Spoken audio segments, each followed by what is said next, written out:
Happy day. எங்களுடைய ஜெய்ஃபார்ம்ஸ் என்பது தூய பெருவடை நாட்டுக்கோழி பண்ணை. எங்க பண்ணை ஈரோடு மாவட்டம் பவானில கடந்த 6 வருடமா சிறந்த முறையில் செயல்பட்டு வருகிறது. எங்களுடைய பண்ணையின் சிறப்பம்சம்னு பார்த்துட்டிங்கன்னா, இந்த 1 வருட காலமாக தரமான முறையில் தூய பெருவடை நாட்டுக்கோழி குஞ்சுகளையும் உற்பத்தி செஞ்சு விற்பனை செஞ்சுட்டு இருக்கோம். இந்த கோழி குஞ்சுகள் அனைத்தும் தரமான பெருவடைக்கும் சேவல், கட்டு சேவல், அதாவது 4 கிலோ முதல் 8 கிலோ வரையிலான தரத்தில் உள்ள கட்டு சேவலுக்கும் பிறந்ததாகும். நாங்கள் 1 டே சிக்ஸ் வந்து 100 ரூபானும், 1 மந்த் சிக்ஸ் வந்து 250 ரூபானும், 2 மந்த்ஸ் சிக்ஸ் வந்து 350 ரூபான்ற முறையில் விற்பனை செஞ்சிட்ருக்கோம். உங்களுக்கு 50 சிக்ஸ் வேணும்னா நீங்கள் எப்போ வேணாலும் எங்களுக்கு கால் பண்ணிட்டு வரலாம். அதற்கு மேலே வேணும்னா ப்ரீ புக்கிங், அட்வான்ஸ் புக்கிங் பண்ணணும். அதே மாதிரி உங்களுக்கு இந்த நாட்டுக்கோழி பண்ணையை பற்றி இன்னும் விரிவாக தெரிஞ்சுக்கணும் அல்லது ஏதாவது சந்தேகம் இருந்தால் மேற்கண்ட ஃபோன் நம்பருக்கு நீங்கள் எப்போ வேணாலும் தாராளமாக கால் பண்ணலாம் அல்லது கமெண்ட் பண்ணலாம். நம்ம இப்போ வந்து முதல் வீடியோவில் என்ன பார்த்தோம்னா, சிக்ஸ் பொரிச்சதும் என்ன வேக்சின் போடுறோம், அது எப்படியெல்லாம் பராமரிக்கிறோம், அதாவது ப்ரூடிங் செட்டப் எப்படி போடுறோம், நீர் பராமரிப்பு, இதெல்லாம் பார்த்தோம். இந்த வீடியோவில் நம்ம என்ன பார்க்க போகிறோம்னா, முதல் 60 நாள் வரையிலான வேக்சினேஷன், தடுப்பூசியை பற்றினதை பற்றி பார்க்க போகிறோம். அதற்கு முன்னாடி தடுப்பூசி வேக்சினேஷன் அப்படின்னா என்னென்னா, அதாவது ஒரு நோய் வராமல் இருக்கிறதுக்கும் நம்மளுடைய நோய் எதிர்ப்பு சக்தி, இம்யூனிட்டி பெருக்குவதற்கும் போடுவதாகும். இப்போ நம்மெல்லாம் போடுறோம் இல்லைங்களா, டைஃபாய்டுக்கு, கோவிடுக்கு, போலியோவுக்கு. இப்போ ரீசண்டாக பார்த்தீங்கன்னா பெண் குழந்தைகளுக்கெல்லாம் கர்ப்பப்பை புற்றுநோய் வராமல் இருக்கிறதுக்கு HPV வேக்சின் போடுறோம் இல்லையா, அதே மாதிரி கோழி குஞ்சுங்களுக்கும் ஒவ்வொரு காலகட்டத்திலையும் ஒரு வேக்சின் போடுறோம். குஞ்சு பொரிச்சதும் முதல் 24 மணி நேரத்தில் மேரக்ஸ் அப்படிங்கிற தடுப்பூசி போடுறோம். அடுத்து 7வது நாள், அதாவது குஞ்சு பொரிச்சதும் முதல் 7வது நாள் F1 அல்லது B1 என்ற மருந்தை வந்து ஒரு குஞ்சுக்கு ஒரு கண்ணில் ஒரு சொட்டு வீதம் கொடுக்குறோம். அதற்கு அடுத்த 7வது நாள், அதாவது 14வது நாள் IBD என்கிற மருந்தை வந்து இதே மாதிரி கண்ணில் ஒரு சொட்டு விடணும். குஞ்சு பொரிச்சதும் 21வது நாள், அதாவது IBDக்கு அடுத்த 7வது நாள் லொசாட்டா என்ற மருந்தை வந்து ஒரு கண்ணில் ஒரு சொட்டு வீதம் போடணும். இதெல்லாம் போடுற மூலமாக நம்ம என்ன பண்ணுவோம்னா, கில்லர் டிசீஸ் வராமல் தடுக்கிறோம்.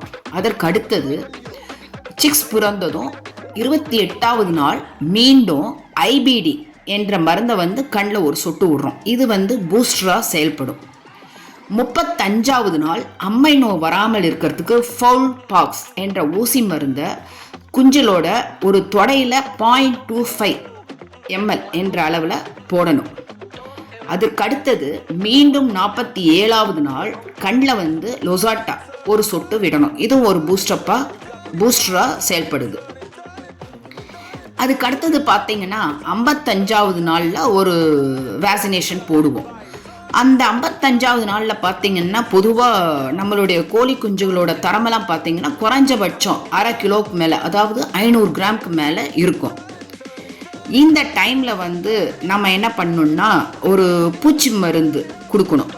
அதாவது ஃபென்டா ப்ளஸ் அப்படிங்கிற பூச்சி மருந்தை வந்து 0.5 ml என்ற அளவில் வந்து சிரஞ்சில் எடுத்து ஒவ்வொரு சிக்ஸ்க்கும் வாயில் வந்து விடணும். கடைசியாக வந்து இறுதியாக 58வது நாள் RDVK என்ற ஊசி மருந்தை வந்து போடணும். இந்த மருந்தை எப்படி நம்ம போடணும் அப்படின்னீங்கன்னா, ஒவ்வொரு சிக்ஸுக்கும் அதோடைய இறக்கப்பட்டையில் அடிப்பகுதியில் வந்து தோலின் மேலே வந்து 0.5 ml என்ற அளவில் வந்து போடணும். இந்த மாதிரியான தடுப்பூசிகள்லாம் நீங்கள் முறையாக பின்பற்றிட்டு வந்தீங்கன்னா கோழி குஞ்சுகளோட இறப்பு சதவிகிதம், அதாவது வந்து மார்டாலிட்டி 95லேருந்து 98% வந்து கட்டுப்படுத்தலாம். இதற்கு அடுத்தது வந்து பார்த்தீங்கன்னா, இப்போல்லாம் வெயில் காலம் ரொம்ப இருக்குது. அதனால வேண்டி கோழி குஞ்சுகள் வந்து சில டைம்லலாம் வந்து பார்த்திங்கன்னா ரொம்ப சோர்வாக, ஒரு சுறுசுறுப்பு இல்லாமல்லாம் இருக்கிற மாதிரி இருக்கும். அந்த மாதிரி நேரத்தில் நம்ம என்ன பண்ணலாம் அப்படின்னீங்கன்னா, எலக்ட்ரோகேர் அப்படின்னு, அதாவது நம்மெல்லாம் குளுக்கோஸ் குடிக்கிறோம் இல்லைங்களா, அந்த மாதிரி அதுங்களுக்கும் ஒரு எனர்ஜெட்டிக் ட்ரிங்க் மாதிரின்னு வைங்களேன். அதை வந்து 1 லிட்டர் தண்ணிக்கு 1 கிராம் கலந்து வைக்கலாம். இது வந்து பார்த்தீங்கன்னா ஒரு 10 நாளைக்கு ஒரு தடவை 2 நாள் வீதமாக கொடுக்கலாம். இந்த எலக்ட்ரோகேரை நீங்கள் கொடுத்தீங்கன்னா எல்லா சிக்ஸுமே ஒரே மாதிரி ஆக்டிவாக சுறுசுறுப்பாக இருக்கும். அதற்கு அடுத்தது வந்து பார்த்திங்கன்னா, சில டைமில் வந்து பார்த்திங்கன்னா குஞ்சுங்களுக்கு வந்து மோஷன் வந்து அடைச்சிக்கும். இது வந்து கொஞ்சம் பார்க்காம விட்டுட்டிங்கன்னா அதுங்கெல்லாம் தீனி ஒழுங்காக தின்னாமல் ரொம்ப சோர்ந்து கடைசியில் இறந்து போயிடும். இதை தடுக்கிறதுக்கு என்ன பண்ணலாம் அப்படின்னீங்கன்னா, நியோடக்ஸ் அப்படிங்கிற ஒரு பவுடர் வடிவத்தில் ஒரு மருந்து இருக்குது. அந்த மருந்தை வந்து ஒவ்வொரு வாரத்தில் 2 நாள் வந்து 1 லிட்டர் தண்ணியில் 1 கிராம் கலந்து வைக்கலாம். இதற்கு மேலே நம்ம என்ன பண்ணோம்னா, அந்த சிக்ஸ் இருக்கிற இடத்த மிக தூய்மையாக வந்து நம்ம வச்சுக்கணும். அதாவது பார்த்திங்கன்னா, ஒரு நாளைக்கு 2 தடவை வந்து அதோடைய தண்ணி டப்பான்னுவாங்க இல்லையா, அதெல்லாம் நம்ம கழுவி க்ளீனாக வச்சுக்கணும். தீனி வந்து அப்பப்போ வந்து க்ளீன் பண்ணணும், ஏன்னா அது மேலேயே அதெல்லாம் எச்சம் போடும். அப்புறம் ஒரு வாரத்துக்கு அப்புறம் ஒரு சின்ன ஸ்டாண்ட் மாதிரி வச்சு அது மேலே வைக்கணும். ஒரு 15 நாளுக்கு அப்புறம் வந்து அந்த ப்ரூடிங் செட்டப்பை கொஞ்சம் எக்ஸ்டெண்ட் பண்ணி விடணும். கீழே வந்து கடலப்புட்டெல்லாம் போட்டு விடணும்.